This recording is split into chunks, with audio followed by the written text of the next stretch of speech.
김재원 국민의힘 최고위원은 국민의힘 당직 인선에 대해 항상 최적의 결과를 얻기 어렵다고 평가하고 국민의힘의 새로운 당직 인선을 통해 근본적인 변화와 개혁이 이루어져야 한다고 강조했습니다.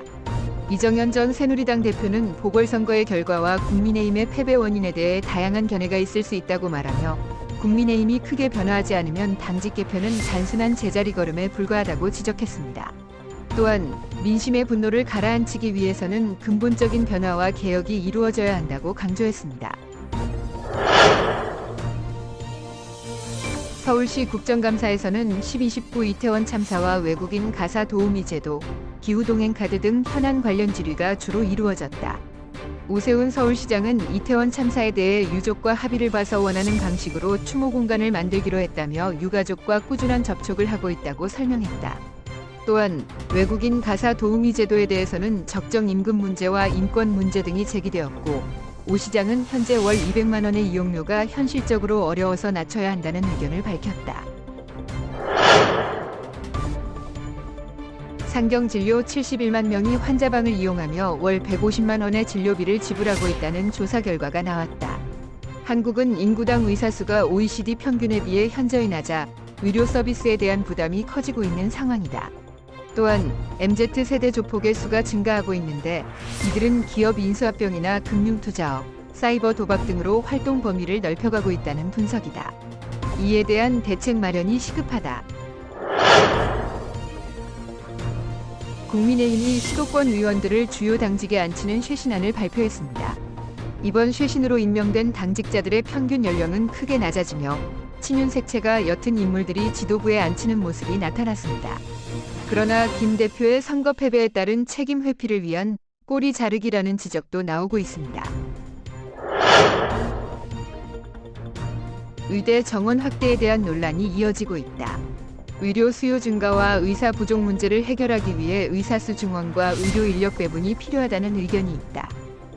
한편 의대 정원 증가로 인한 의사수 부족 문제가 해결되지 않을 것이라는 반대 의견도 제기되고 있다.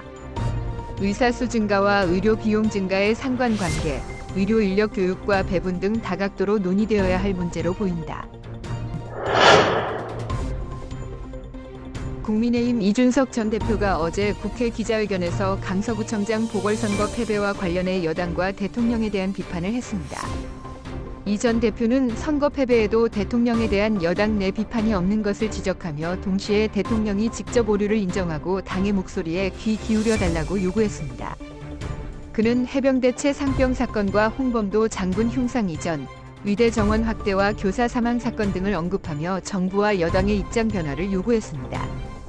한편 국민의힘 안철수 의원은 이 전 대표를 제명해야 한다며 공세 수위를 높이고 있습니다. 추경호 부총리 겸 기획재정부 장관은 이달 말 종료 예정이었던 유류세이나 조치와 경유 천연가스 유가연동 보조금을 연말까지 연장하겠다고 밝혔습니다. 이 결정은 이스라엘과 팔레스타인 이슬람 무장정파 하마스 간 무력 충돌로 인한 국제유가 급등 가능성을 고려한 것으로 풀이되지만 정부 재정에 60조 원 넘는 세수 결손 사태에 대한 부담이 커질 것으로 예상됩니다. 추 부총리는 에너지 수급과 금융 실물 부문에 대한 직접적 영향은 제한적이라고 평가하면서도 향후 사태 전개와 글로벌 인플레이션 국면이 다소 진정돼가는 상황에서 다시 어려움에 직면할 가능성도 배제할 수 없다고 우려했습니다. 이 결정은 유류세이나 조치와 경유 천연가스 유가연동 보조금이 종료되더라도 혜택을 그대로 받을 수 있도록 도약 계좌와 연계되는 것을 의미합니다. 러시아 외무장관 세르게이 라브로프가 오는 18에서 19일 북한을 방문할 예정이다. 이 방문은 북러 고위급 교류가 이어지는 가운데 이루어지며 북한 외무상과의 회담이 예상된다. 또한 군사 분야에서도 북한이 러시아의 우크라이나에서 사용할 무기를 인도했다는 정보가 확인되었으며 이 같은 협력 신호가 포착되고 있다. 한국토지주택공사 LH를 대상으로 한 국정감사에서 최근 논란이 된 철근 누락 사태와 정관 특혜 의혹이 집중 추궁되었다. LH 사장은 사태에 대해 쇄신을 약속하며 사과의 말씀을 드렸다.